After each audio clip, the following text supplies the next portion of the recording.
generando investigaciones aplicadas. Y justamente eso es lo que hoy día nos motiva y nos mueve, la generación de investigaciones aplicadas y la transferencia tecnológica de este tipo de temas hacia la industria.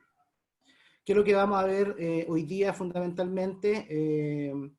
Vamos a hablar en los próximos, yo diría, 7 minutos acerca de cómo entendemos la seguridad de la información y la ciberseguridad, porque es importante entender desde dónde estamos hablando y desde dónde vamos a estar hablando, en este caso, los procesos ligados a Machine Learning. Por otro lado, vamos a pasar de lleno a fundamentos de Machine Learning, realizando ciertas identificaciones en tipos, en este caso de Machine Learning, en tipos de aprendizaje.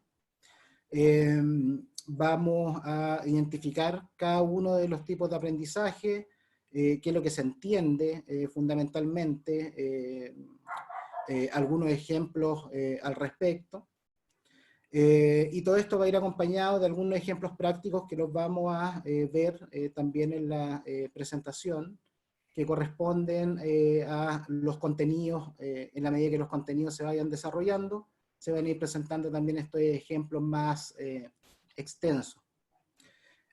Vamos a pasar a la parte de aplicaciones Machine Learning, ejemplos y riesgo, dado que fue una de las formas más interesantes, por lo menos que encontré yo, para poder presentar también los contenidos, desde el punto de vista, ¿para qué ocupamos el Machine Learning? Dado que hoy día lo estamos ocupando en la mayoría de nuestras actividades, y muchas veces no sabemos que es justamente esa tecnología la que está por detrás. Vamos a pasar también a otro ejemplo más detallado de un árbol de decisión con clasificación.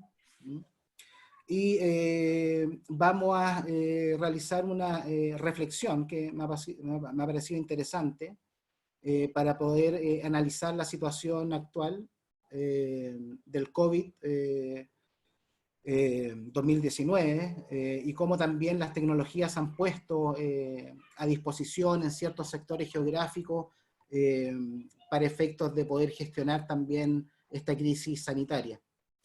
Vamos a terminar con las conclusiones y un bonus track que básicamente son también una serie de links de práctica para este tipo de temas y también para que ustedes puedan profundizar en los contenidos. Ok, vamos. A ver, primero que todo, como para entender cómo entendemos la seguridad de la información y la ciberseguridad, nosotros en algún momento nos preguntamos qué es lo que estaba pasando con la empresa, porque por lo menos en Norteamérica o en Europa, donde las empresas generalmente son de mayores dimensiones y también manejan otros presupuestos, vemos que utilizan todas las prácticas líderes en este tipo de materias e igualmente son atacadas o igualmente son hackeadas. Por lo menos eso nos abrió la brecha como a reflexionar sobre esto y nos hizo mucho sentido también al poder incorporar, y acá vienen dos recomendaciones de dos libros muy interesantes que hablan sobre el contexto de la seguridad, pero no sobre el contexto de las vulnerabilidades, no sobre el contexto de la brecha en general. Realizan un análisis más desde una altura mucho mayor, con lo cual uno también permite visualizar cómo hoy día se ha llevado el proceso de construcción de la seguridad en diferentes organizaciones. Este libro en particular, CISO Compass, de Todd Fitzgerald, profundiza en la historia particularmente de los CISOs de Norteamérica y cómo ellos han ido construyendo seguridad. Estamos hablando de CISOs que comenzaron en los años 90 en este tipo de temas.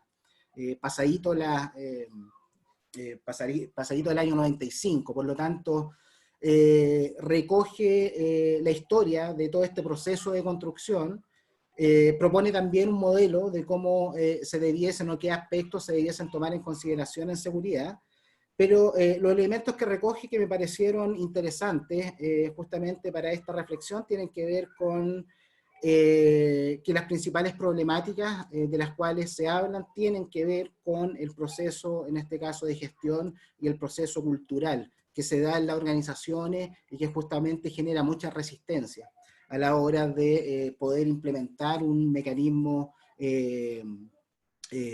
ya más robusto en materia de seguridad. Lo que tiene que ver con poder traducir, en este caso, los riesgos técnicos a idioma de negocio, también se indica como una de las principales problemáticas y consideraciones. Por otro lado, tenemos a Bruce Schneier, el cual, bueno, es un criptógrafo norteamericano.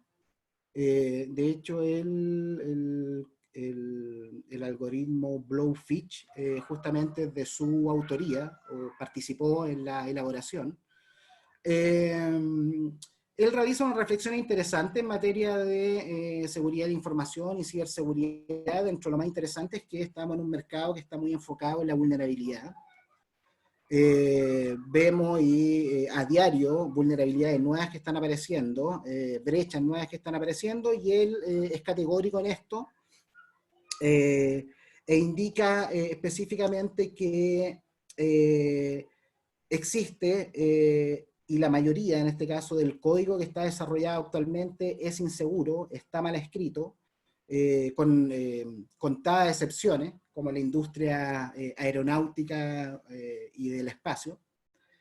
Pero esto es una problemática actual y los mecanismos de innovación que se están implementando no están cubriendo esta problemática.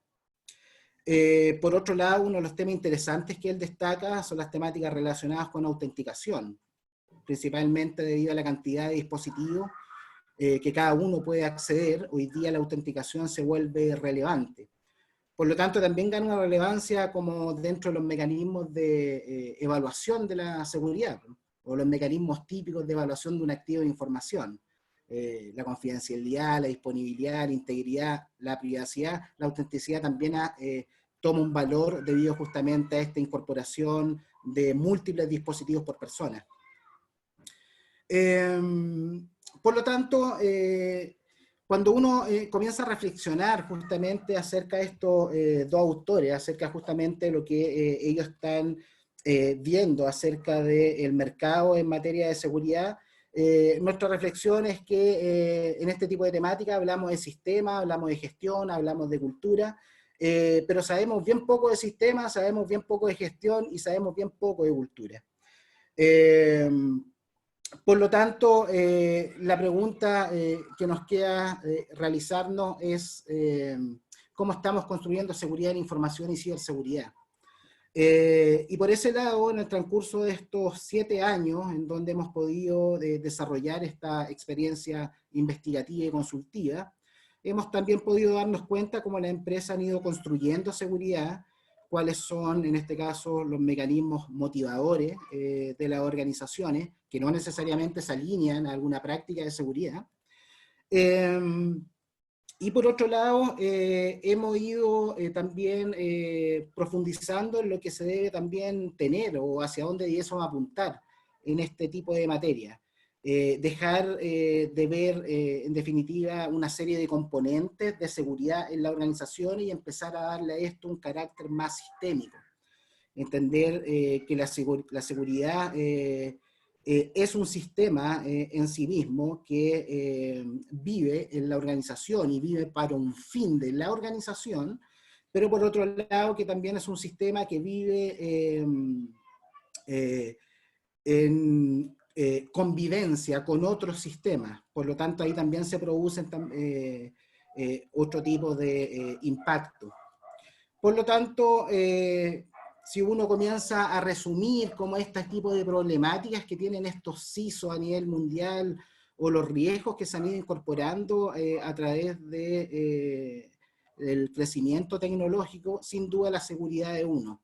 Y cuando indagamos y tocamos específicamente cuál es la fibra que se está moviendo en este tema de seguridad, sin duda que la temática relativa a la sensibilización, la concientización de las personas, el generar efectivamente un cambio cultural, viene a ser una pieza relevante de este proceso. Por lo tanto, nosotros hace un tiempo partimos reflexionando sobre esto, cómo podríamos, a partir de lo que ya estaba hecho en el mercado, a través de las buenas prácticas, obviamente buenas prácticas también que ISACA tiene una historia recorrida y un camino bastante firme en ese aspecto. Nosotros tomamos un proceso más integrativo de tomar las buenas prácticas también en general, analizar estos aspectos relevantes que mueven o promueven la seguridad dentro de la organización y comenzar a articularlo dentro de un modelo pensado sistémicamente. Por lo tanto, acá la importancia tiene que ver fundamentalmente por lo que queremos conservar, en este caso de la organización. Aquello que queremos conservar debiese ser un gatillante, en este caso, para transformar la organización. ¿Por qué es fundamental esto del conservar? Porque hay una ley sistémica que indica que todo se transforma en función de lo que se conserva.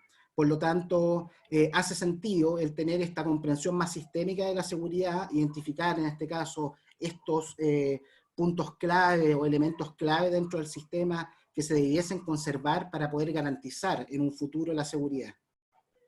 Por lo tanto, lo que hemos venido realizando es la incorporación de este modelo, el desarrollo de este modelo, el modelo Colmena. Lo hemos llamado Colmena fundamentalmente porque este enfoque se basa en un enfoque científico. El enfoque científico en el cual está basado es la biología cultural. El promotor en este caso de la biología cultural es el doctor Humberto Maturana, a través justamente de la explicación sistémica de la vida. Por lo tanto, si bien hay ciertas consideraciones importantes que realizar, dado que no es específicamente una abstracción, en este caso, de los sistemas autopoyéticos moleculares, sino que más bien es una abstracción en un tercer nivel, dado que no se trata de moléculas, sino que lo que estamos tratando son organizaciones. Es una abstracción en un tercer nivel y generalmente, cuando uno habla de organizaciones, en este caso de personas, no habla específicamente de autopoiesis molecular, sino que habla de un tipo de autopoiesis en un tercer nivel, que es más parecido al comportamiento, en este caso, de la abeja en una colmena. Por eso llegamos justamente al nombre de colmena. Este modelo tiene 7 fases, y en estas 7 fases justamente lo que vamos identificando es dónde está lo más crítico y qué es lo que se desea conservar. Y obviamente eso que se desea conservar tiene que ver con eso fundamental que le da vida a la organización.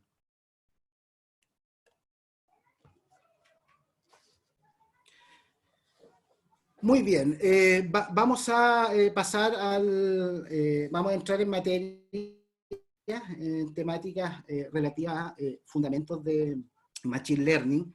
Era importante poder señalar nuestro entendimiento acerca de la seguridad, cómo estamos entendiendo esta problemática, porque también desde ahí es importante entender qué es esto del Machine Learning y cómo también nos puede apalancar en nuestros procesos.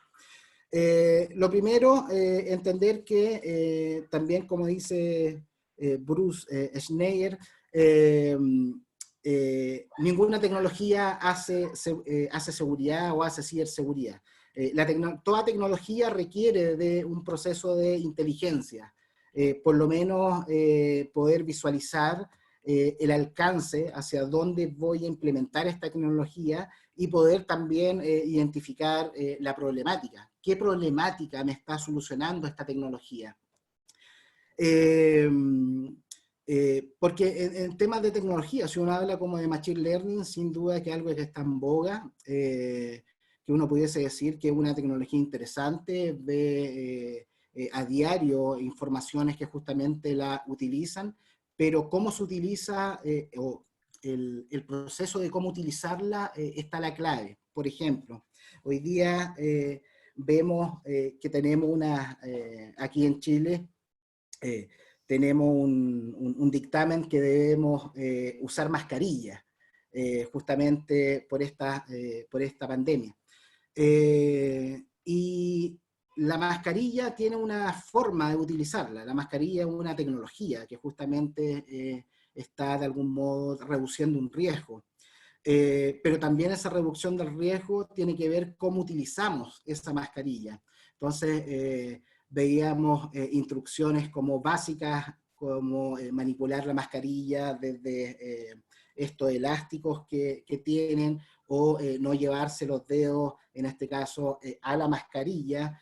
Hay todo un procedimiento antes de poder colocarse la mascarilla o después de sacarse la mascarilla. Por lo tanto, si bien esa tecnología, mascarilla, está apalancando una problemática que en este caso es poder reducir el riesgo de un contagio, todo va a depender, en este caso, el éxito de esta tecnología en función de la información que tengamos de cómo utilizarla. Ok, en esta temática de, ya entrando a los fundamentos de Machine Learning, en Machine Learning como tal vamos a tener, hoy día hablamos de 3 tipos de aprendizaje. El aprendizaje supervisado, el aprendizaje no supervisado y el aprendizaje por refuerzo, el cual hoy día también se está utilizando mucho.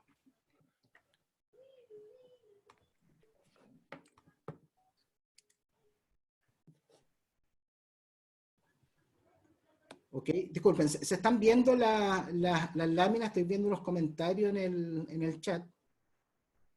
Que si se están moviendo.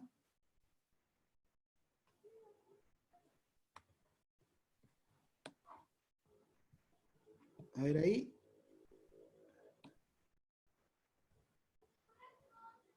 Sí, se ven unos cuadritos grises. Ah, unos cuadritos grises, sí. Ahí debe ser. Sí, ahí se ve bien. Dale. Ahí se bajó Ok, de nuevo. Pero se ve, sí, se ve.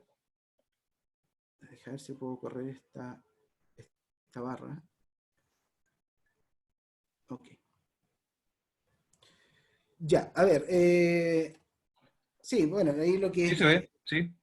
Ok, aprendizaje supervisado. Bueno, ¿qué es lo que tenemos acá en el aprendizaje supervisado como dentro de las principales características? Que este entrenamiento siempre va a incluir la solución deseada, ¿ya? En el cual esa solución deseada se concreta a través de etiquetas. Por ejemplo, en la clasificación del spam, en función de una clasificación en donde interviene, en este caso, un humano, ese humano va a indicar, en este caso al algoritmo, que ciertos correos corresponden o tienen ciertas características de spam. Lo que va a hacer de manera posterior el algoritmo va a hallar ciertas características, en este caso similares, de otros correos, y eso va a llegar un momento en que no te va a consultar eh, si es spam, sino que netamente te lo va a trasladar a la bandeja de spam. Obviamente todo este tipo de algoritmos de aprendizaje supervisado requieren de constantemente de una intervención humana.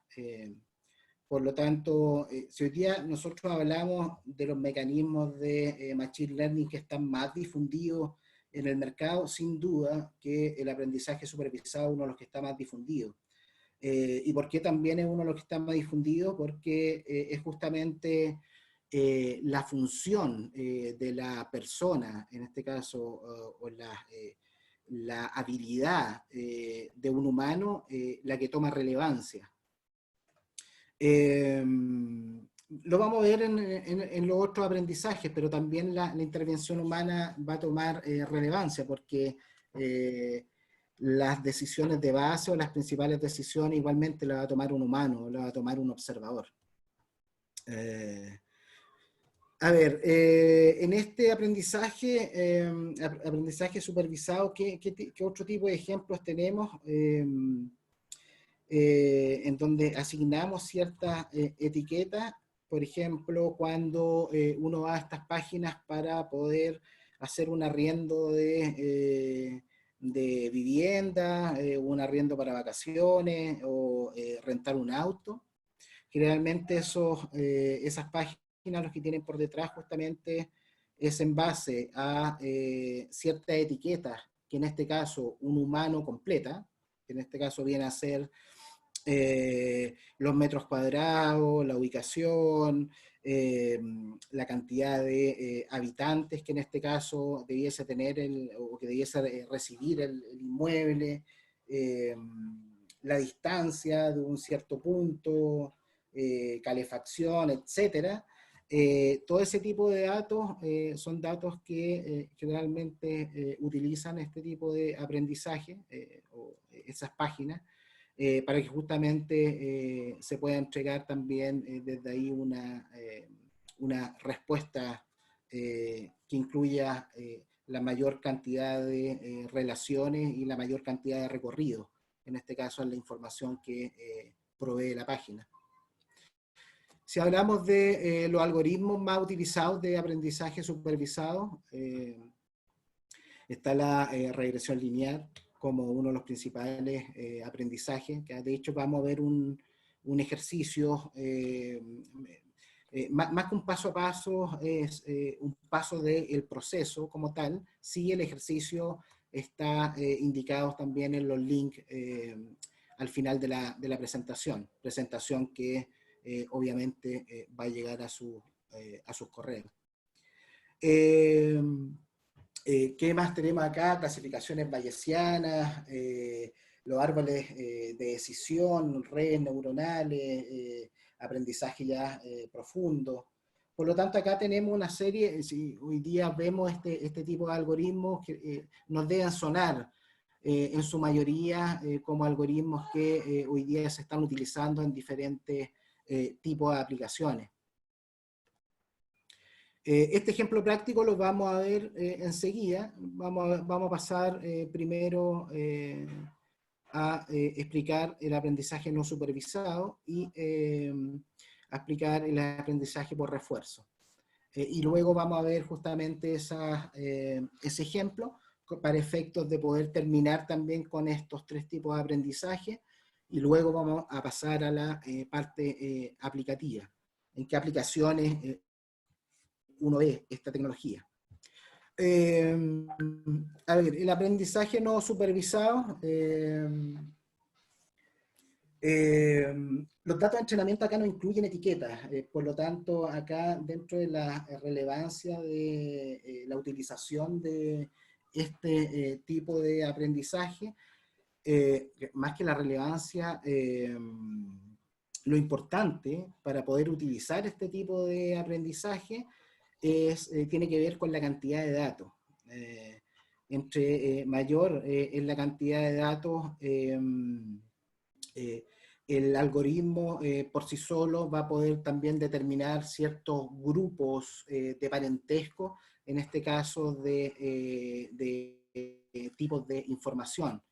Por lo tanto, si uno quisiera ver un cierto patrón de comportamiento de los tipos de datos, lo que debiese tener también es ampliar el espectro, en este caso, de los datos que se tienen para ser analizados.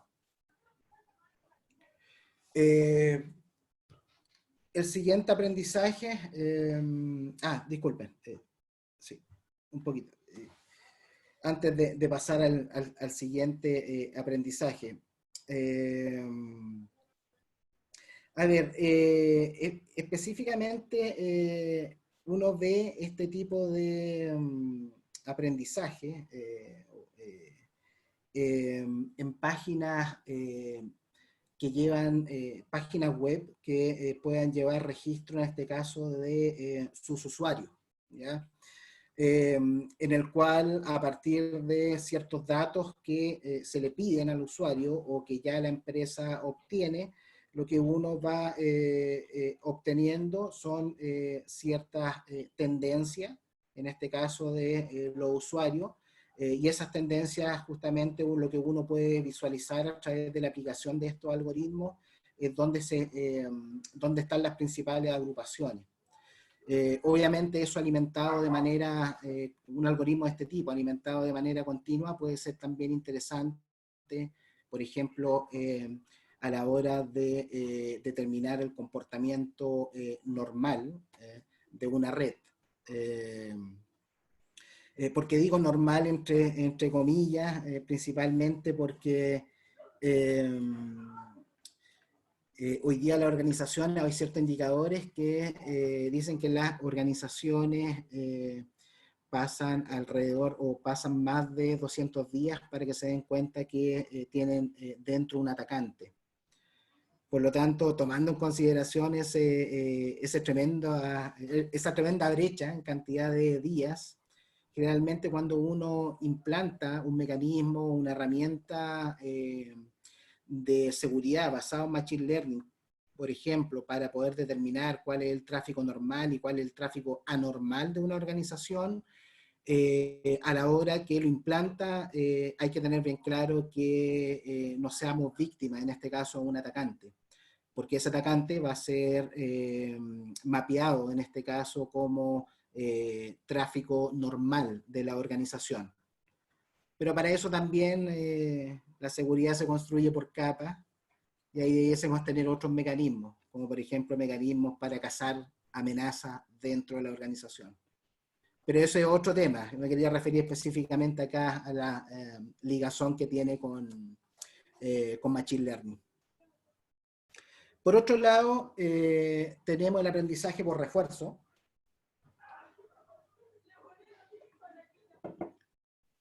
Sobre el aprendizaje por refuerzo, justamente el algoritmo lo que realiza es una suerte de, en base a ciertas conductas que detecta, elabora ciertos premios o recompensas y penalidades. Por lo tanto, nos manejamos en un entorno en que las acciones van a estar regidas por, en este caso, penalidades y premios, ¿ya? A ver, básicamente acá lo que se propone es poder realizar un aprendizaje en base al ensayo y al error, ¿ya? Y ese ensayo y error en el tiempo lo que va generando, y lo que va generando en este caso el algoritmo, son una cadena de políticas, ¿ya? Y en esa cadena de política lo que tiende el algoritmo es justamente a recompensar a esa cadena ya formada de política, que podría ser eventualmente una buena práctica. Las políticas, en este caso, van a definir, en definitiva, acciones. Por lo tanto, lo que se está privilegiando o premiando son una serie de acciones. Por lo tanto, este mecanismo, el objetivo final es poder también visualizar una manera óptima para poder recorrer un camino. Eso es básicamente lo que se pretende a través de la aplicación de este tipo de aprendizaje.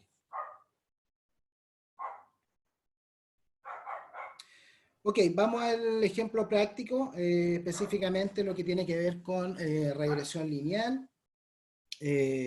Acá tenemos una serie de consideraciones.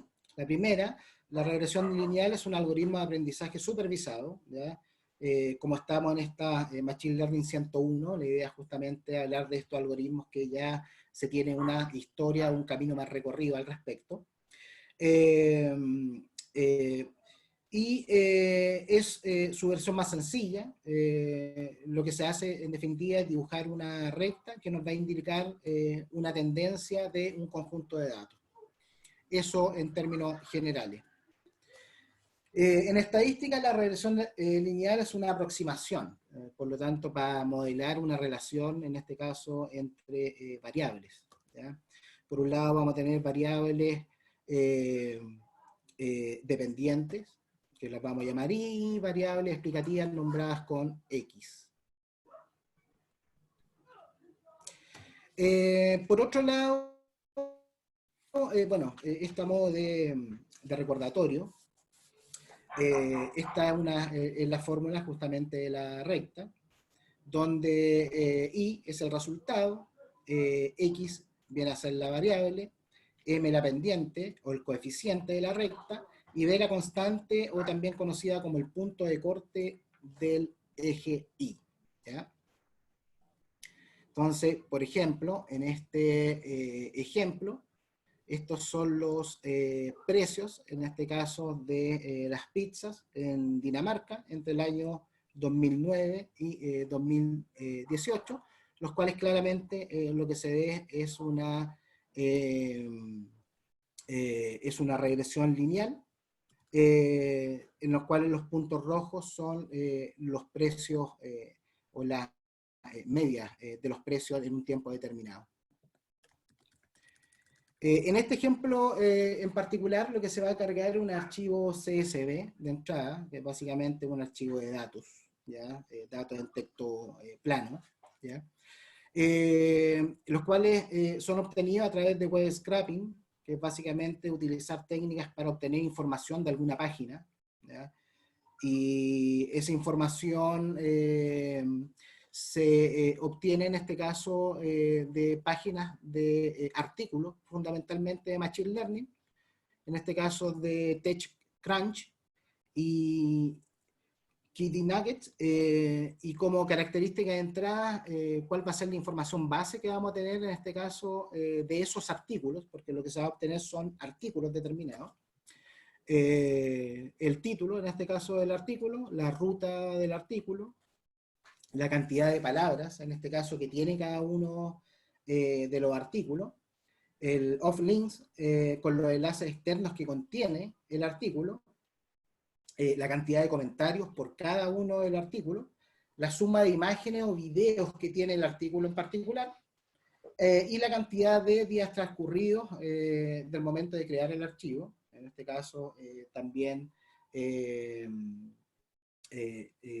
lo que tiene es, o como salida, lo que esperamos es una columna con la cantidad de veces que se compartió el artículo en particular.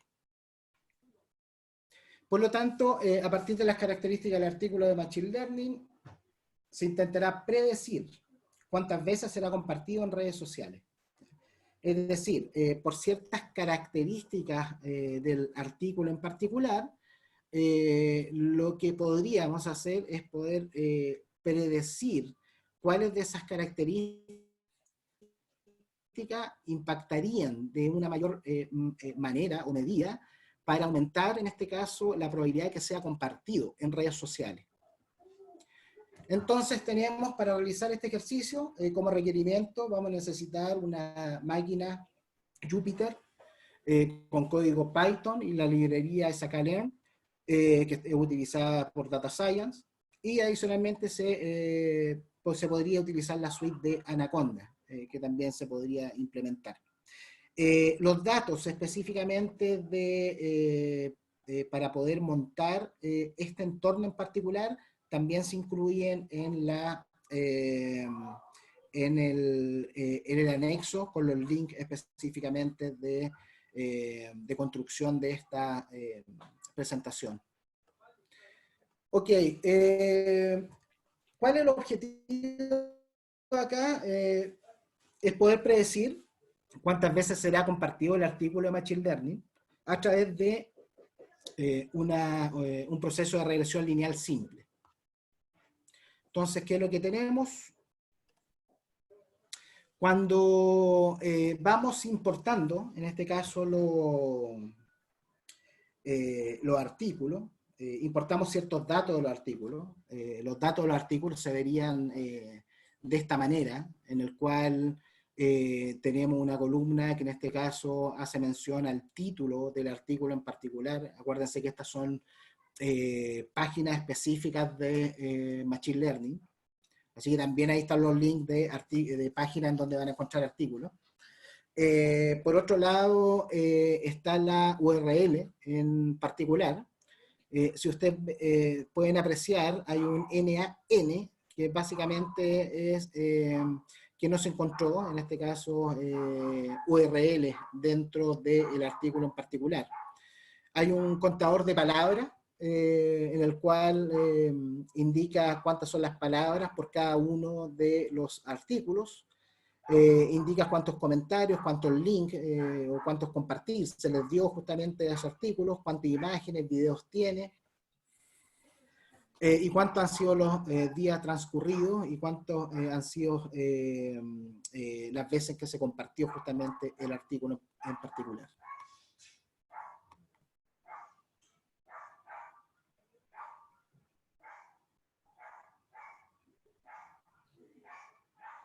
Sí que están comentando que hay un retraso en el paso de las diapositivas, pero demora unos 7 segundos.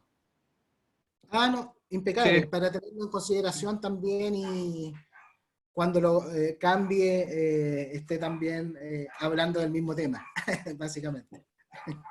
eso. Ok, ¿qué más tenemos como... ¿Qué más tenemos como datos cuando estos datos los ocupamos en términos estadísticos? ¿Ya? Porque acuérdense que acá lo que estamos realizando es poder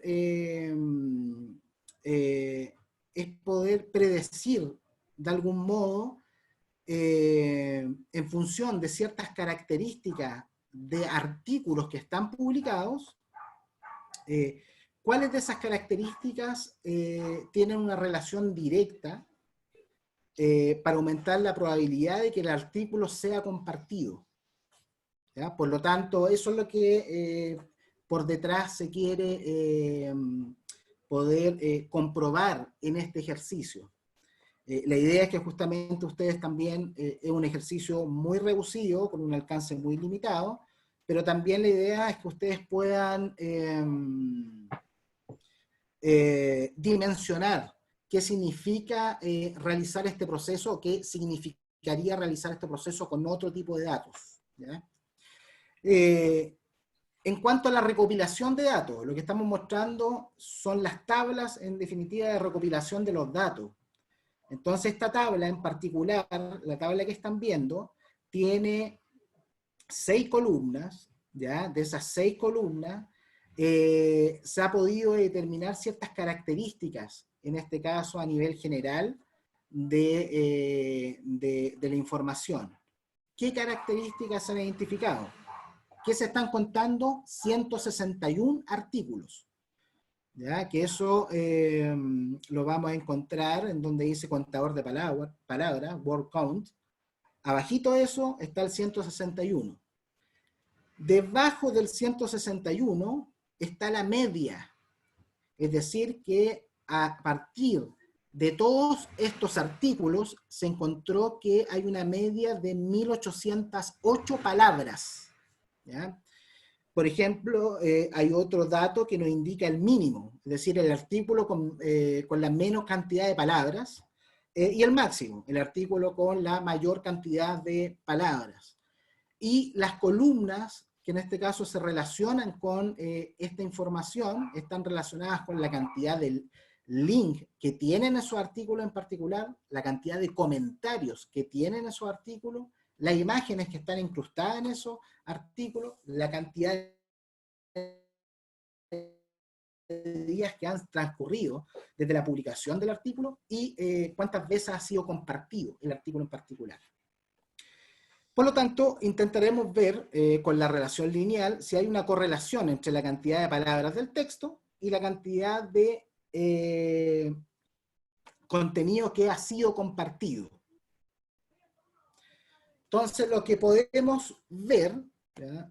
Por ejemplo, si nos vamos al gráfico que está más abajo, que es sobre el contador de palabras en específico, lo que está haciendo acá, por un lado, en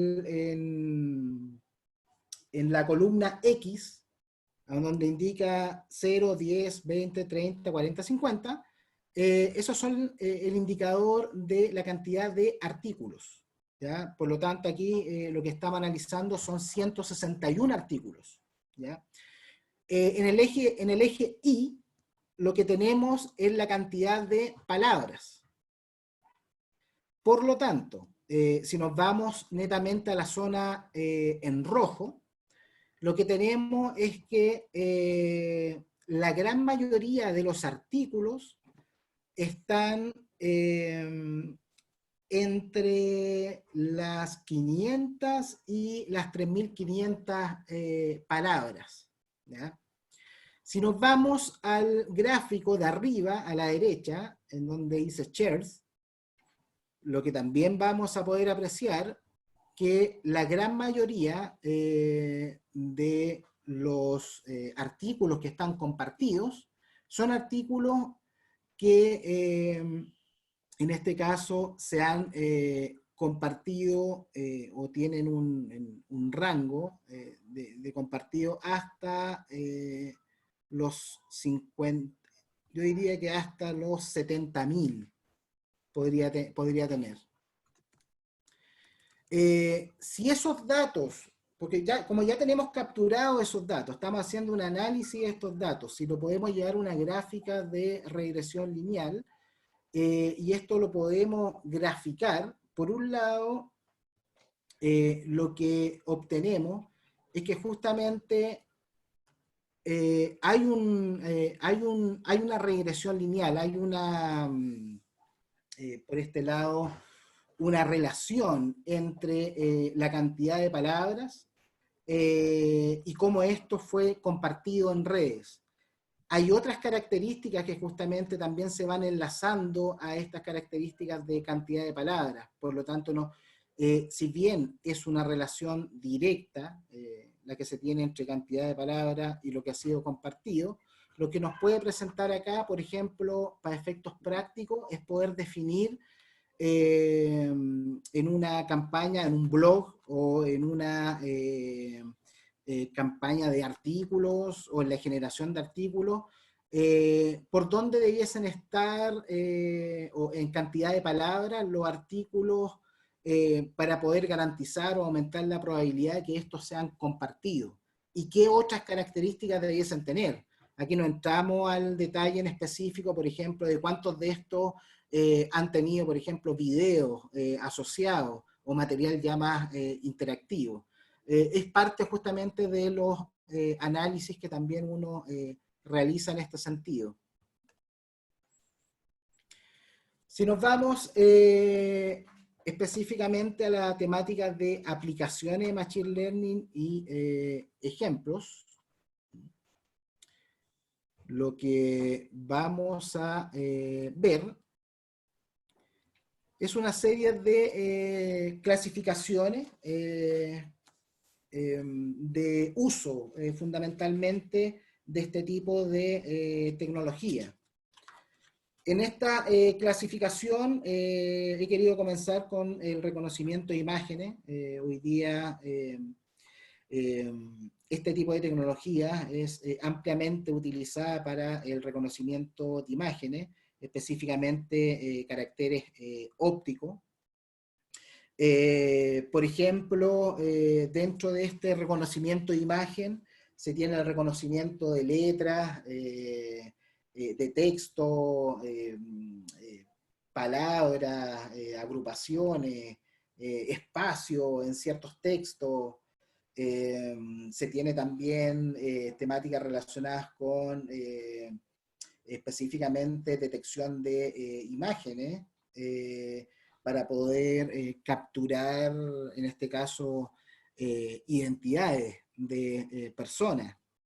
Que sin duda ahí también se topa con temáticas relativas a privacidad. Hoy día tenemos una serie, en este caso, de mecanismos de Machine Learning que están asociados a este tipo de aplicaciones, que si bien hoy día entregan un uso determinado para cierta industria, por ejemplo, también en reconocimiento de imágenes conocidos, el hecho también que se utilizan para poder descubrir en el ámbito de la salud, que lo vamos a ver también en unos minutos más, en el ámbito de la salud, posibles patrones, en este caso, de enfermedades críticas. Por lo tanto, el reconocimiento de imagen también ha sido transversal el uso de estos mecanismos de Machine Learning para que justamente lo podamos ver a través de este tipo de utilidades.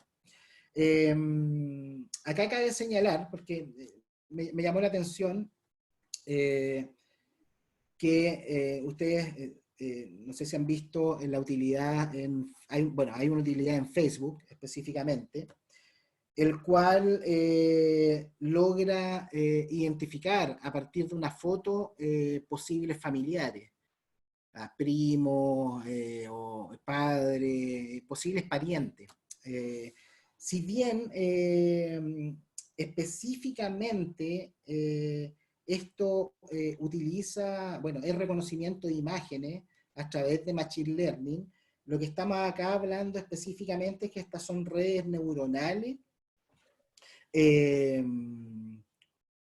convolucionales. Por lo tanto, adicionalmente a poder tener en este caso estos mecanismos de aprendizaje, en particular ese que me llamó la atención, el de Facebook, son redes neuronales las que están potenciando este proceso de reconocimiento de imágenes.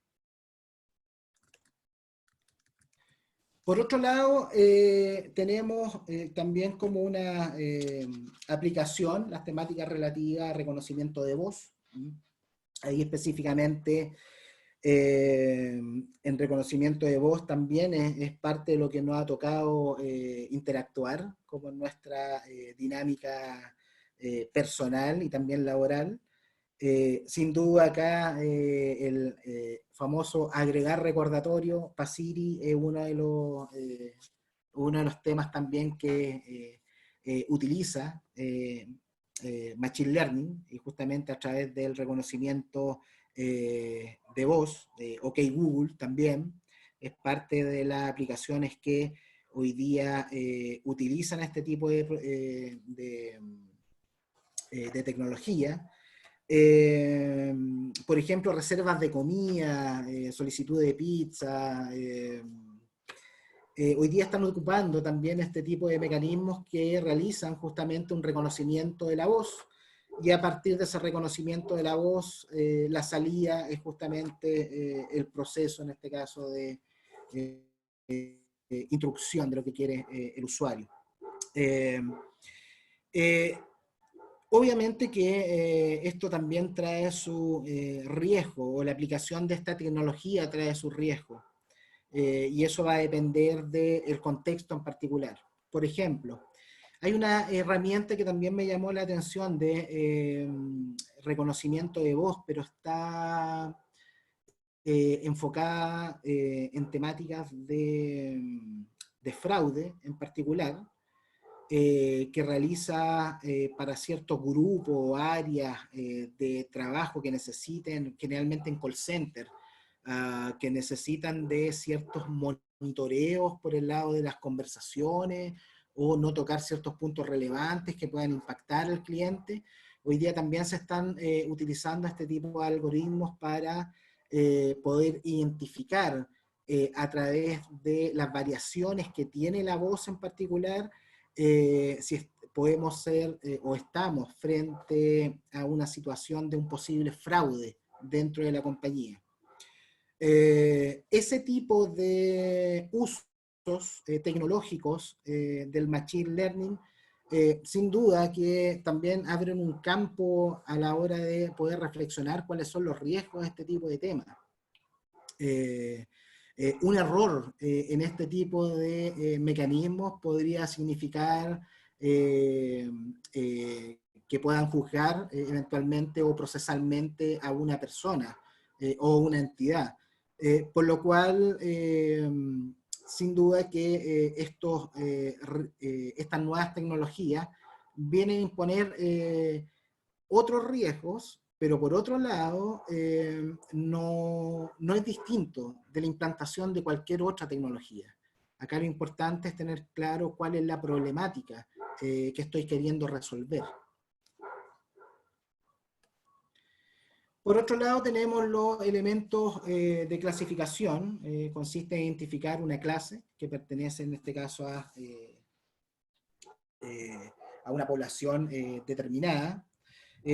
Ejemplos de estos, y ahí los vamos ligando también con otras tecnologías. Hablábamos de esto de utilizar este tipo de mecanismos para la salud, claro, por ejemplo, en poder descubrir tumores. En este caso, se articula también con los algoritmos de reconocimiento de imágenes. ¿Qué más tenemos por acá que es conocido o que es familiar para nosotros? Toda la temática de gestión del spam. También es una temática que ocupa estos mecanismos de clasificación. Hay algunas aplicaciones que hoy día me ha llamado mucho la atención, porque a mí de manera particular soy una persona que pasa, o trato al menos de pasar un tiempo en el jardín, por lo tanto ahí realizando específicamente temáticas de jardinería, y me he bajado algunas aplicaciones muy interesantes, los cuales hacen un reconocimiento, en este caso, de la flor o el árbol en específico, la hoja en específico, y en base justamente a mecanismos de Machine Learning pueden determinar con un grado alto de probabilidad frente a qué tipo de árbol o fruto estás. Por lo tanto, también es una tecnología interesante que también se coloca al servicio de lo diario, ¿ya? Del conocimiento diario, pero que también por otro lado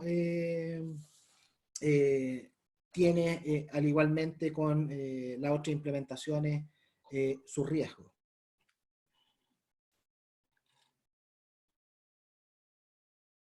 Ejemplo práctico, específicamente esto es la elaboración de un árbol de decisión con mecanismos de clasificación. ¿Qué es lo que vamos a suponer acá? A partir de ciertos atributos, en este caso de cantante, de un histórico de canciones, ¿ya? Que van desde el 2013 al 2014, se va a crear un árbol que nos permite intentar predecir si un nuevo cantante podría llegar al número 1, en este caso del Billboard. Bueno, ¿qué es lo que se va a utilizar acá? También está el link de referencia en donde se indica en detalle cómo se debe hacer el ejercicio. La idea acá obviamente es señalar aquellos puntos relevantes que puedan hacer sentido y que para que ustedes también lo tengan en consideración a la hora de poder aplicar el ejercicio en particular. Ok, se va a utilizar código Python. También se va a hacer una actividad, en este caso web scraping. Fundamentalmente acá la información que queremos obtener es la información de las principales canciones, con todas sus características relacionadas como intérprete, la fecha en que fueron, si fueron número 1, a qué lugar llegaron del Billboard. Y para eso también se está tomando en consideración el ranking o el análisis Billboard, que sale también anualmente. Por lo tanto, una vez obtenido, en este caso, los datos, en este caso por estas técnicas de web scraping hacia la página, se lograron obtener 635 títulos con toda la información, en este caso, relacionada. Dentro de esta información está el título, está el artista, está el mood, que es básicamente es como qué es lo que me gatilló en definitiva la canción. Está el indicador del tiempo, el género, el sexo, en este caso el artista, la duración y el año de nacimiento, en este caso del artista. Acá la idea es poder elaborar un árbol de decisión que pudiese identificar cuáles son aquellos pasos que pudiesen garantizar una mayor probabilidad que un artista pudiese llegar al número 1 del Billboard. Ese es el objetivo de este ejercicio en particular. Entonces, ¿cuál es la primera problemática que nos presenta esta información como tal? Es que los que llegaron al top 1 del Billboard son 141, en este caso de los 635 del universo. Y por otro lado, tenemos 494, los cuales quedaron en algún lugar del Billboard, pero no llegaron al número 1.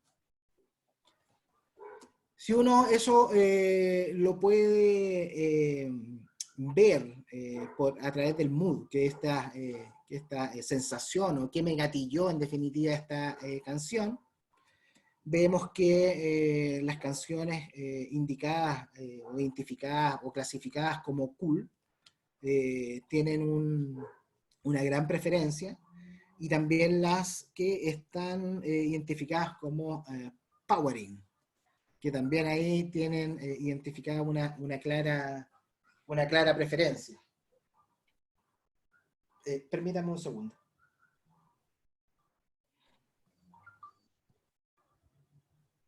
Ok.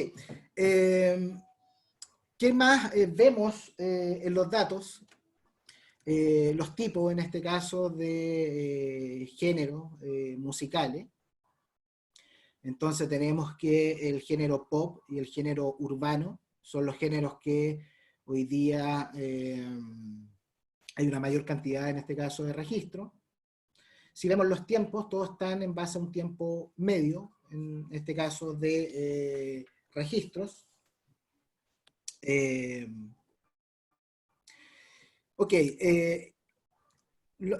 Hasta aquí es el análisis de datos, es decir, lo que, y si ustedes lo pueden comparar con el ejercicio anterior, hay un indicador común. Lo que se necesitan acá son datos. Por lo tanto, acá lo importante cuando uno también se plantea este tipo de desafíos de poder solucionar una problemática a partir de Machine Learning, es relevante poder tener claro cuál va a ser el escenario de datos a los que voy a poder acceder.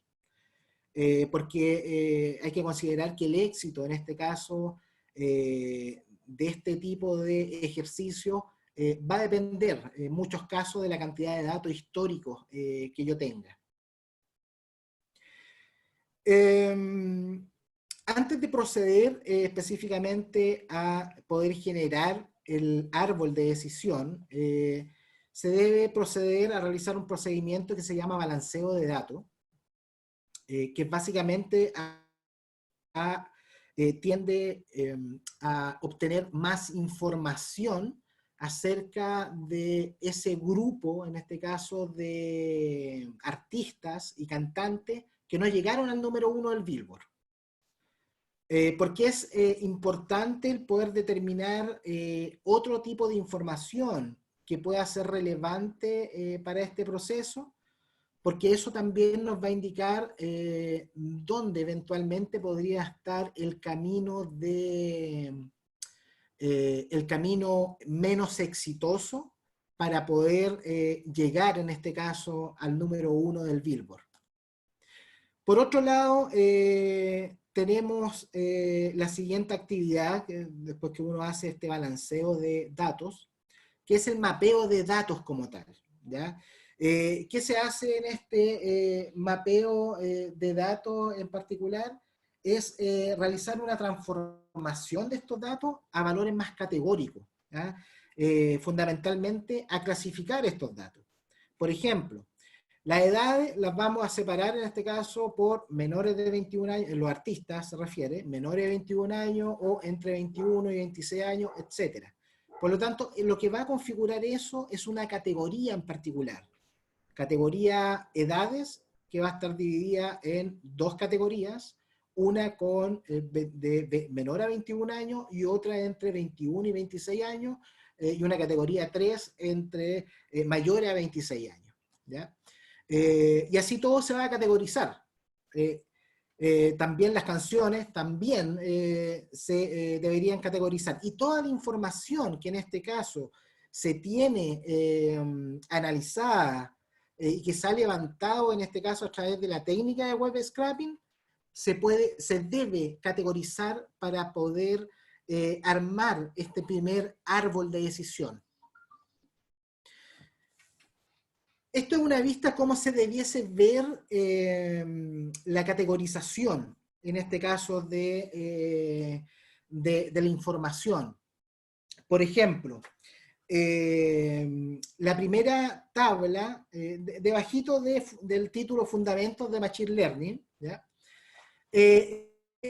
Esa primera tabla son estas sensaciones, o qué me provocó en este caso la canción o el título de la canción.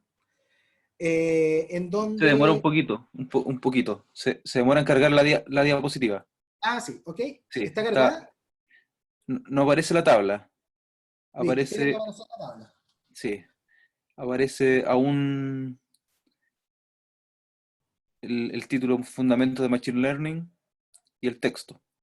Ah, ok. A ver. Deja ver si...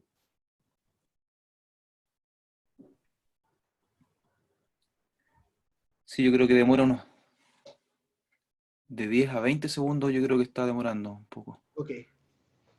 Bueno, Pregunta si esto va a ser publicado, sí, va a ser publicado posteriormente. Disculpa, Freddy. Ahí apareció el cuadro. Perfecto. impecable. Sí, esto va a ser publicado y, como lo he comentado en lo que va de la presentación, al final de esta presentación incluyen todos los links. Y específicamente lo que se destaca son los links para poder llevar a cabo estos laboratorios. Dado que el link tiene el detalle en específico o el paso a paso de lo que se debería realizar para poder llevar a cabo este ejercicio.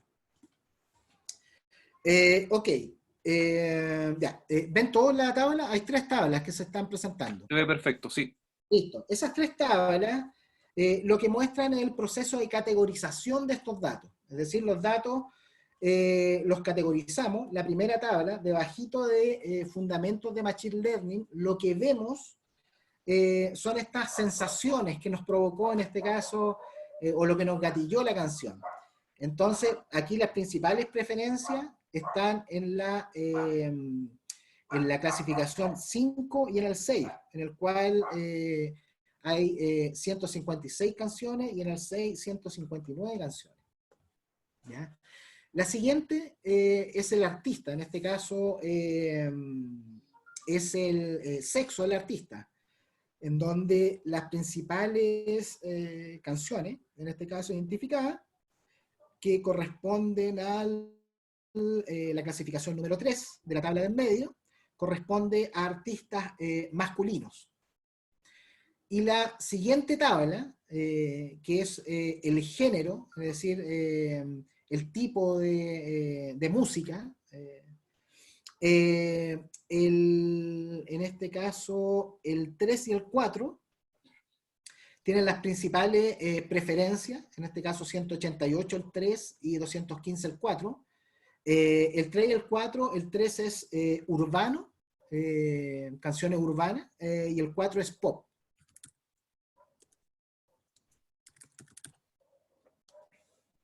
Por lo tanto, cuando uno habla de poder desarrollar un proceso, en este caso de un árbol de decisión, a partir de este tipo de técnica, es el recorrido que uno debiese realizar, es justamente este recorrido que estamos realizando, en el cual hay un proceso en particular de identificación y captura o importación de los datos. De manera posterior hay un proceso de análisis de esos datos en particular, que ese proceso, obviamente, de análisis, podemos recurrir a diferentes algoritmos de Machine Learning, y de manera posterior hay un proceso de poder clasificar esa información o armar estos grandes clasificadores de información en función del tipo de información que me está entregando. Con esa información, lo que se debiese realizar aplicando un algoritmo de árbol de decisión, o en la aplicación de un algoritmo de árbol de decisión, lo que se debiese visualizar es algo parecido a lo que aparece en la pantalla, en lo cual lo que vemos, ¿vemos el árbol de decisión? Yo creo que eso es lo primero.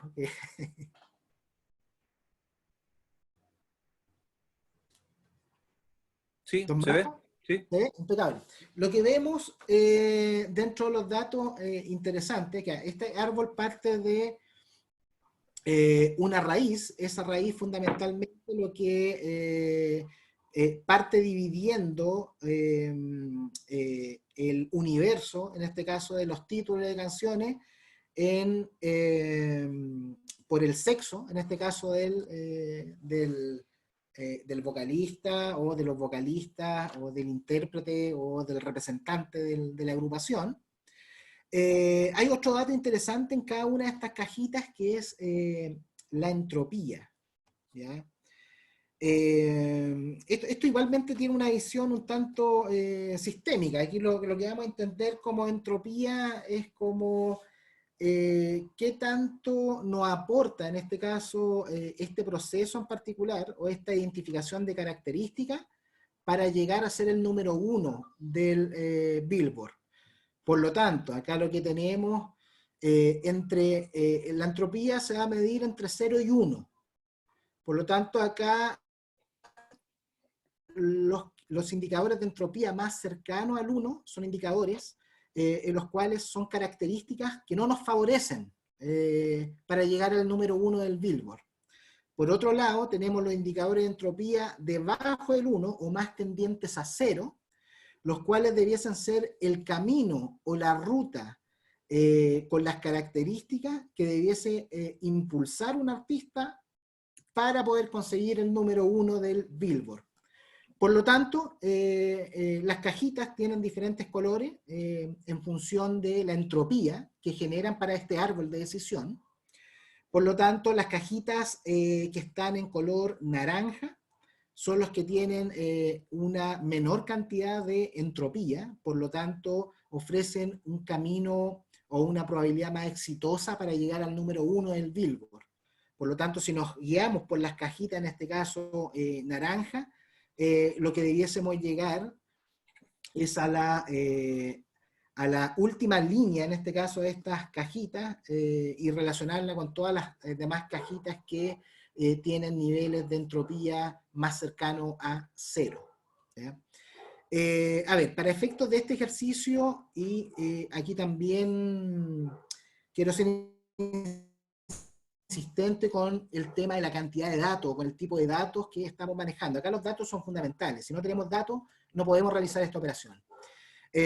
Aquí el indicador de entropía está en un 63, por lo tanto, aquí lo que podríamos, generalmente para estos indicadores, lo que conviene es poder tener score de entropía mayores al 65. O debajo, disculpen, debajo del 65, del 0,65. Eso ya es un indicador razonable de que efectivamente es un camino que se podría seguir para poder obtener el éxito, que en este caso es llegar al número 1 del Billboard.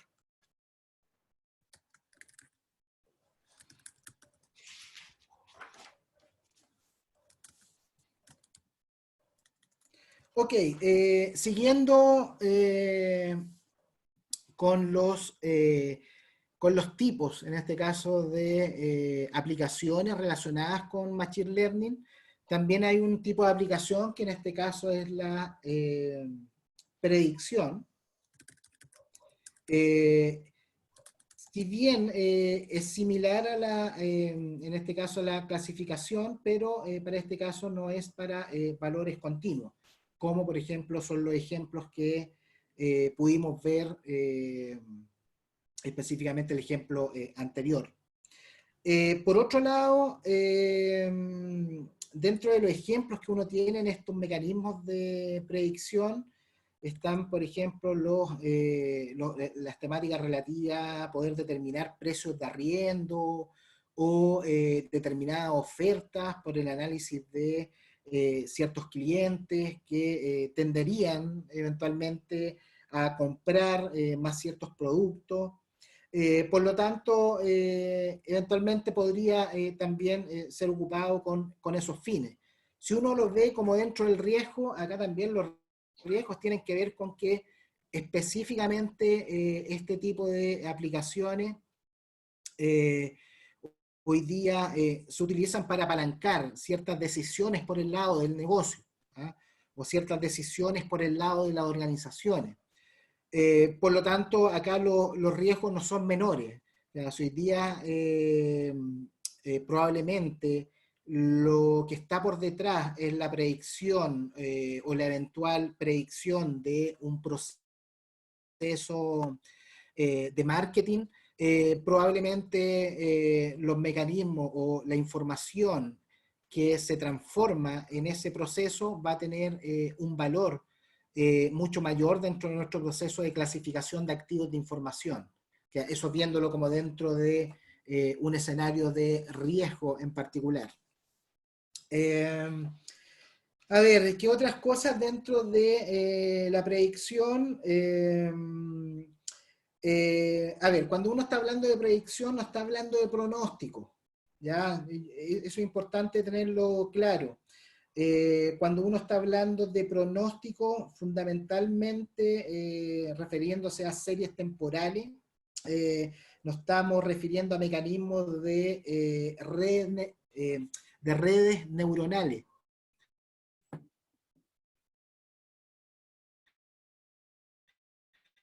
Un fin distinto, un fin de poder realizar, por ejemplo, un pronóstico de quién podría ser el ganador en ciertos juegos o en un campeonato determinado, dependiendo de ciertas características del equipo.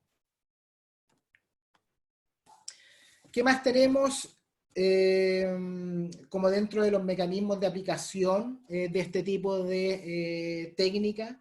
Bueno, tenemos también temáticas relativas a la segmentación de audiencia, que acá fundamentalmente se utiliza aprendizaje no supervisado, que de hecho lo veíamos, que hoy día el aprendizaje no supervisado de alguna manera va a tender a agrupar ciertas clasificaciones.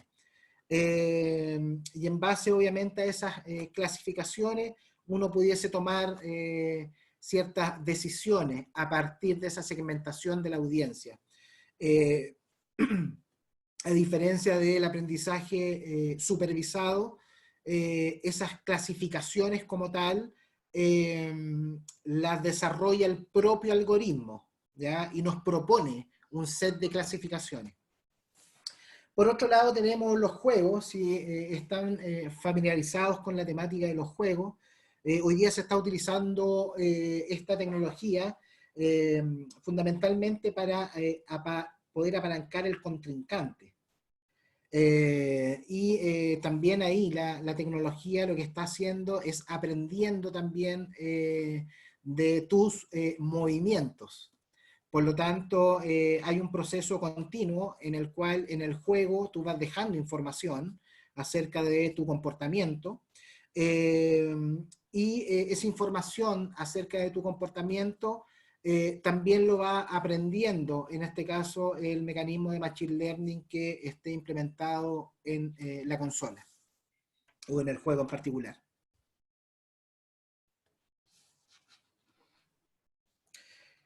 Ok, otra aplicación que está tomando bastante revuelo en este tipo de materias tiene que ver con los automóviles autónomos o toda la línea también más ligada.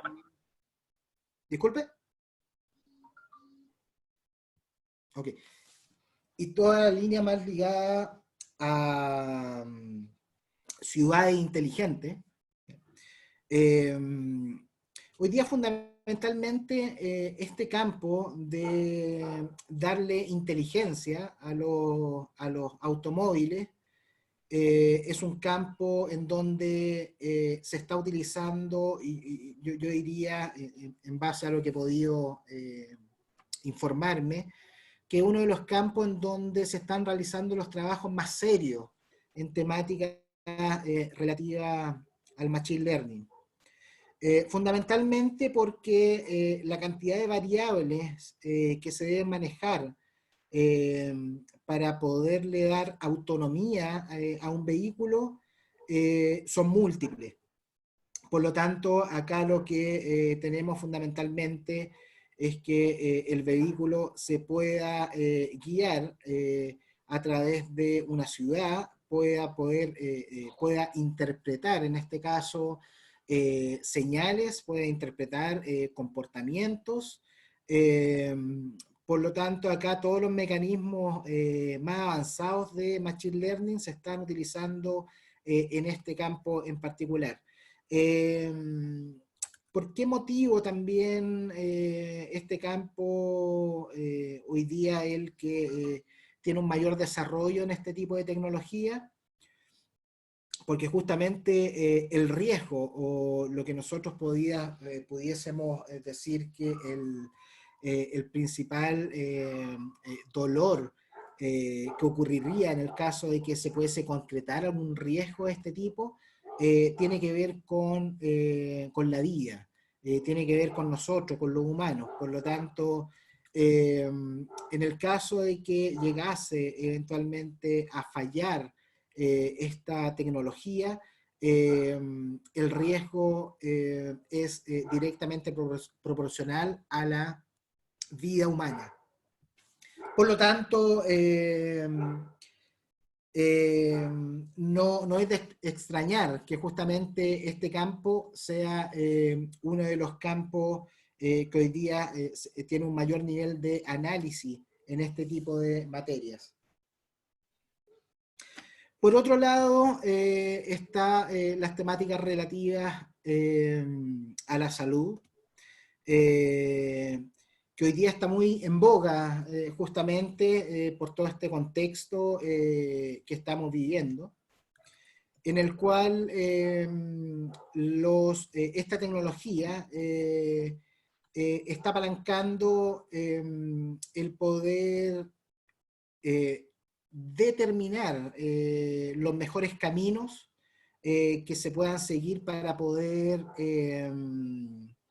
gestionar de una manera adecuada esta crisis sanitaria. Y por otro lado tenemos temáticas relativas a economía y finanzas, que fundamentalmente lo que vemos acá son herramientas o instrumentos de Machine Learning que están apalancando el soporte de análisis financiero y indicadores en este caso, o comportamiento o predicción de comportamiento en la bolsa o también en otro tipo de indicadores. A modo de reflexión, lo coloqué acá ejemplo práctico número 3, pero más que nada es una reflexión y que también hace sentido dentro de lo que tenemos que considerar a la hora de poder implementar este tipo de tecnología en particular. Y hoy día lo vemos en el campo de la salud. Lo que estamos viendo hoy día son una serie de mecanismos que están procesando datos, ¿ya? Esos datos que están procesando son datos específicamente a nivel general, en este caso de zonas de contagio. Esas zonas de contagio también se determinan niveles de comportamiento, en este caso, o parámetros de comportamiento en el transporte de cada una de esas zonas, de movilización, por ejemplo. Adicionalmente, también dentro de esos indicadores, y es parte de lo que han hecho también naciones, más hacia el oriente y también gobiernos más autoritarios, que es poder obtener datos específicamente de los dispositivos personales en esta situación de crisis. Hace unas semanas atrás tuve el privilegio igual de poder participar de una charla que realizó César Hidalgo. A quien no conoce a César Hidalgo, bueno, apareció en estos programas, una serie de documentales que hacían referencia a Chile y acerca de los las principales personas que están cambiando el mundo, como desde la visión de Chile. Y César Hidalgo justamente aparecía dentro de esas personas. Y él tenía en esa conferencia una apreciación bastante interesante, que me parece bueno poderla compartir, y que hace sentido en este contexto de poder estar analizando esta tecnología en particular del machine learning. Él ve una clara diferencia entre el Oriente y el Occidente, y esa clara diferencia tiene que ver con la cantidad de información y efectivamente con el nivel de digitalización de ciertas naciones. Si uno puede realizar una visualización de los países que han estado hace más tiempo que nosotros, más tiempo que en Latinoamérica, llevando esta pandemia, lo que vemos es que, bueno, lo que indica él es que justamente hay ciertas naciones que tienen un índice de digitalización más alto, pero por otro lado también tienen gobiernos más autoritarios, los cuales han permitido el poder capturar información, que eso es lo relevante para este tipo de situaciones, la captura de información, y en base a esa información han podido gestionar la crisis sanitaria. Si uno eso lo compara, justamente eso es lo que dice él, si lo compara con la realidad en Occidente, lo que vemos es que tenemos fuertemente una regulación, en este caso distinta en Europa, en el cual el dato privado como tal tiene una serie de regulaciones y una serie de impactos a nivel también económico. Sabemos también que este tipo de regulaciones en cuanto a privacidad se han extendido también como una buena práctica para poder hacer colaboraciones también entre naciones, entre países. Pero en una situación de crisis, una situación que nos había dado en muchos años atrás, y específicamente como se está dando la dinámica actual, también es bueno reflexionar acerca de cuáles son las condiciones este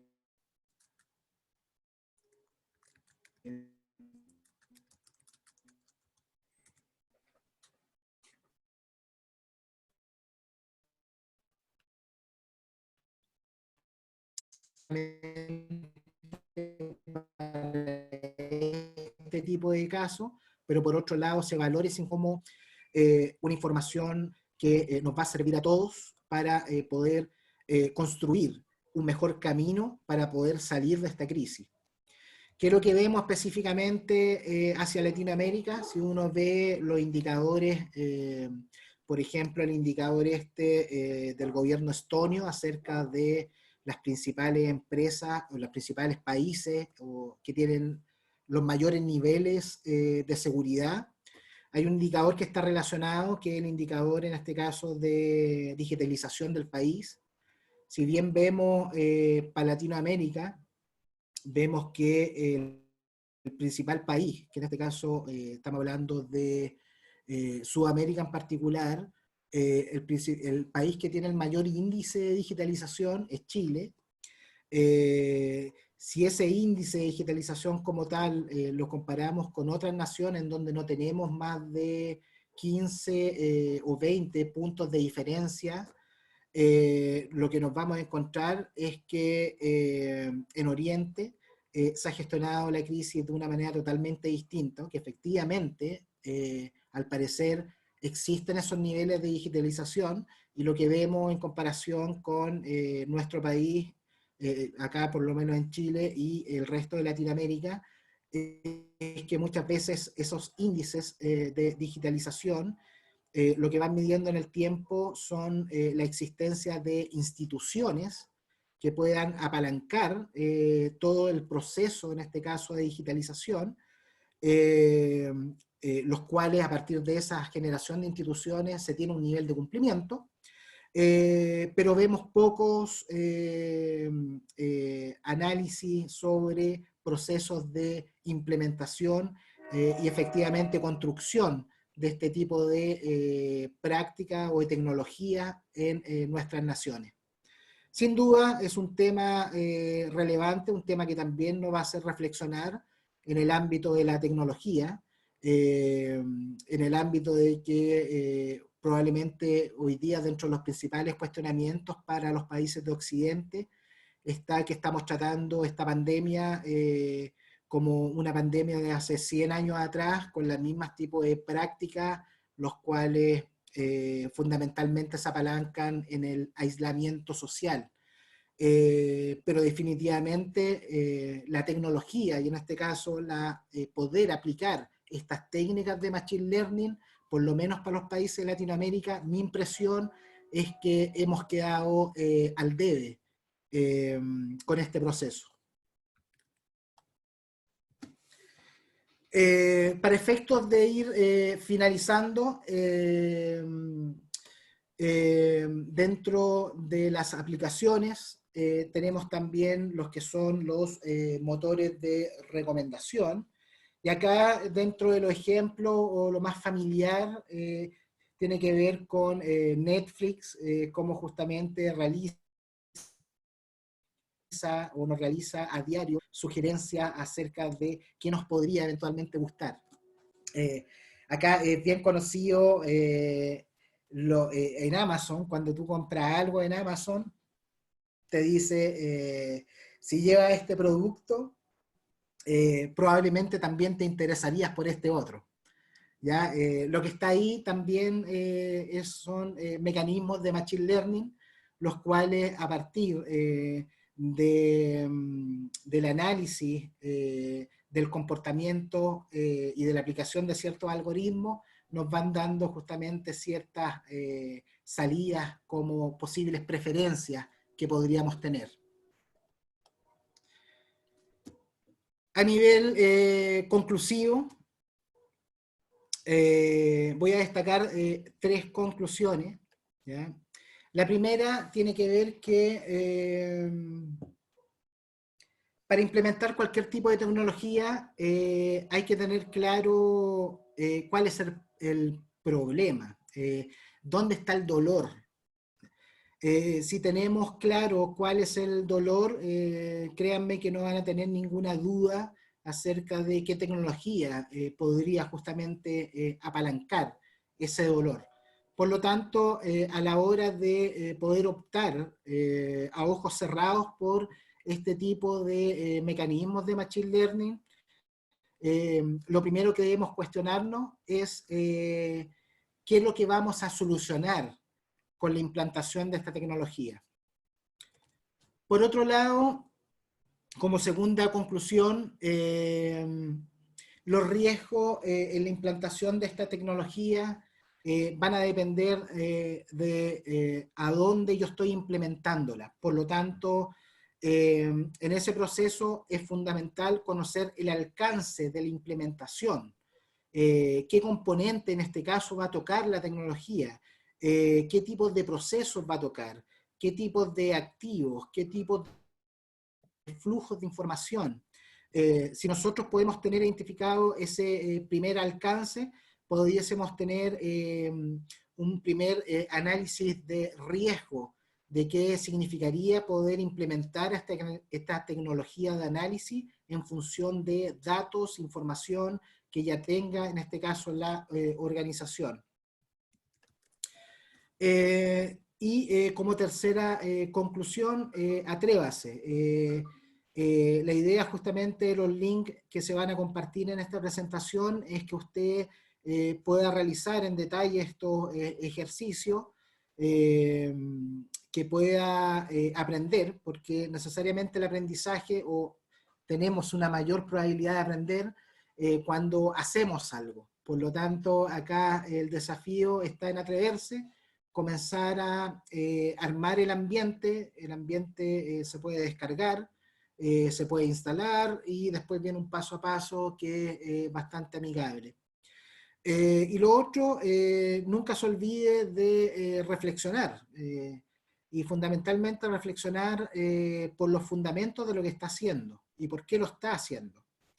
Generalmente nosotros hablamos acá en Latinoamérica que nos traemos soluciones ya totalmente probadas desde fuera y la implantamos, en este caso, en nuestros países o en nuestras naciones, en nuestras realidades, y eso generalmente requiere de igualmente un proceso de poder reflexionar si efectivamente esas buenas prácticas, esas directrices hacen sentido en el contexto de nuestra organización, en el contexto de nuestro país.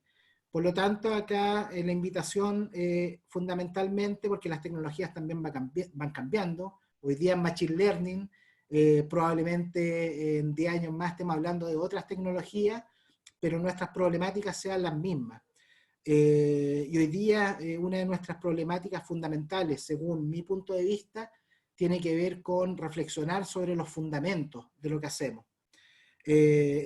En función de esa reflexión, créanme que va a ser más sentido lo que ustedes están desarrollando hoy día en su ámbito laboral, y si eso obviamente se puede extrapolar al ámbito personal, mucho mejor. Bueno, también voy a dejar ahí dentro del link, si bien específicamente esta charla, este taller, no se trata de Machine Learning más seguridad, nos pareció dejar en claro nuestra visión de la seguridad, pero sí vamos a dejar algunos ejercicios relacionados con Machine Learning más seguridad, como para efecto de que también ahí puedan tener un camino para recorrer en este tipo de temas. Y acá específicamente lo que va a quedar disponible es detección de PowerShell maliciosa vía Machine Learning. Por lo tanto, pudiese ser también una aplicación interesante dentro de su ámbito de trabajo, sus ámbitos laborales. Finalmente, he acuñado al final de las presentaciones esta lámina de esta palabra japonesa, la cual me la explicó un amigo y me hizo mucho sentido, ¿ya? Gambate Kudasai, que generalmente se utiliza cuando, a ver, cuando, no sé, a ti te promueven o tienes un nuevo desafío, en vez de decirte felicitaciones, éxito, te dicen Gambate Kudasai. Y esto significa, por favor, haz tu mejor esfuerzo. Por lo tanto, ese es el desafío, el poder hacer nuestro mejor esfuerzo en nuestros haceres cotidianos. Muchas gracias.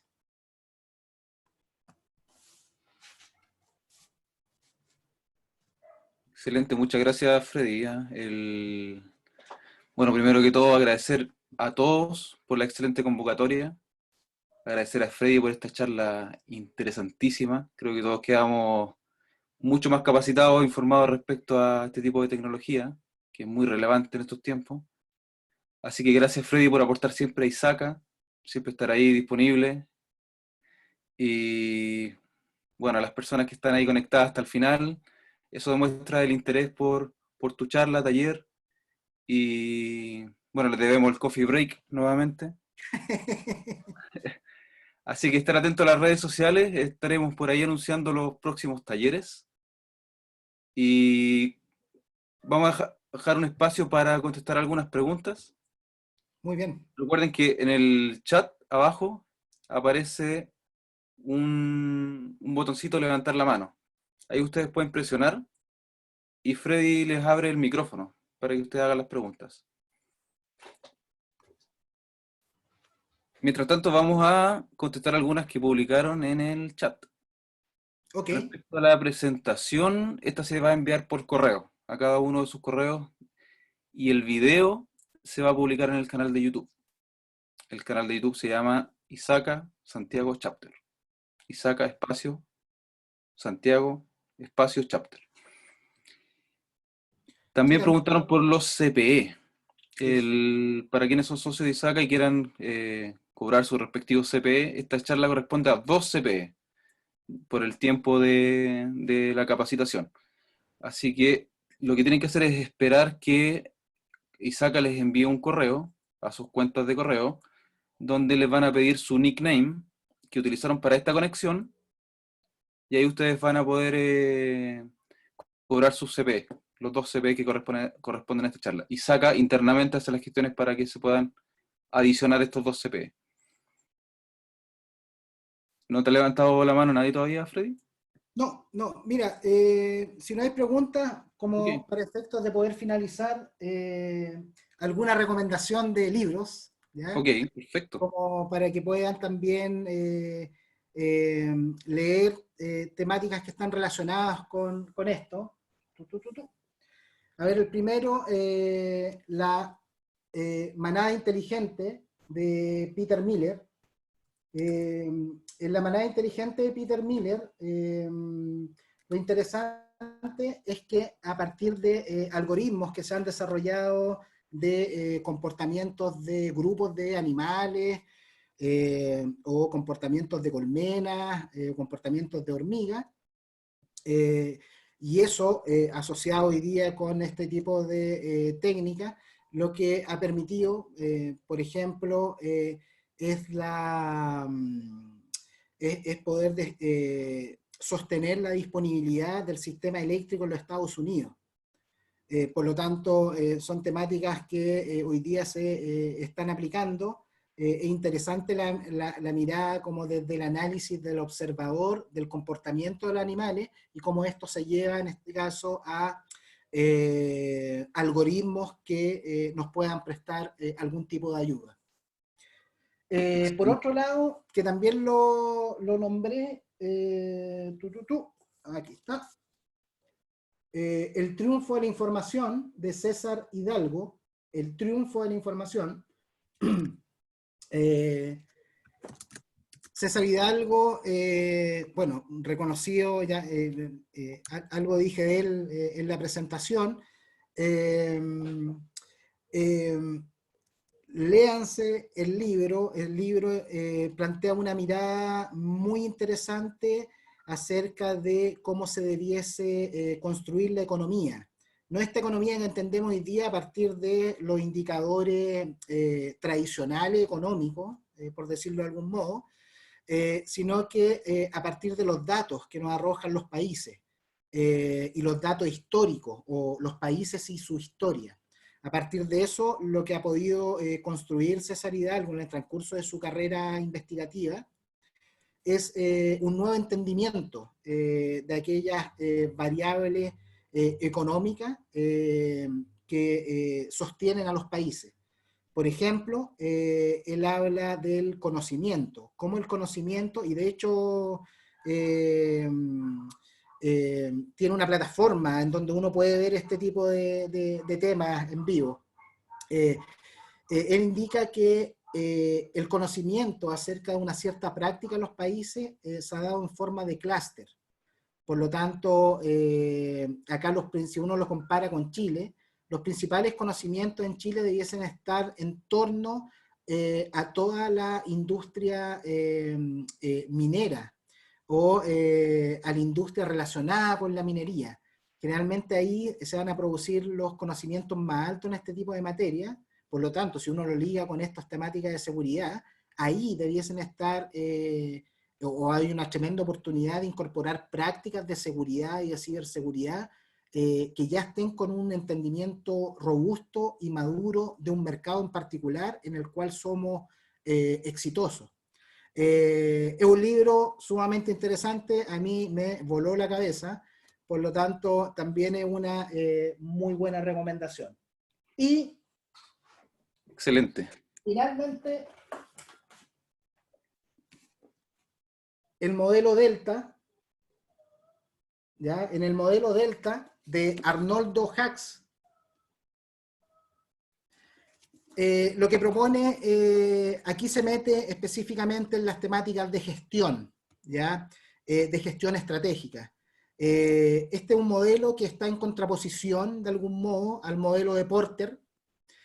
¿Por qué es interesante? Porque hoy día, si hablamos de procesos estratégicos de seguridad, de gestión del riesgo, son muy parecidos a los procesos de estrategia de cualquier organización. Lo que plantea acá un nuevo modelo de gestión. Es interesante porque también hay un camino a seguir acerca de cómo debiésemos construir la estrategia. Estrategias no basadas en la competencia, en lo que está haciendo el otro, sino estrategias colaborativas, en donde lo importante es centrar la mirada en la propia organización y en las capacidades de la propia organización para poder transformar a sus clientes. Y eso finalmente. Excelente, buenos aportes, Freddy. Así que bueno, ya se dijo todo. Muchas gracias, Freddy, nuevamente. Gracias a las personas que se conectaron a esta sesión. Y los esperamos en el siguiente taller o siguiente charla que se va a realizar ahora en mayo. Así que atento a las redes sociales. Estamos en todas las redes sociales, en YouTube, LinkedIn, Twitter, Instagram. Eso nomás. Todas como Isaka Santiago Chapter. Así que búsquenos ahí, los esperamos. Y atentos a las redes. Muchas gracias a todos. Que estén muy bien. Gracias.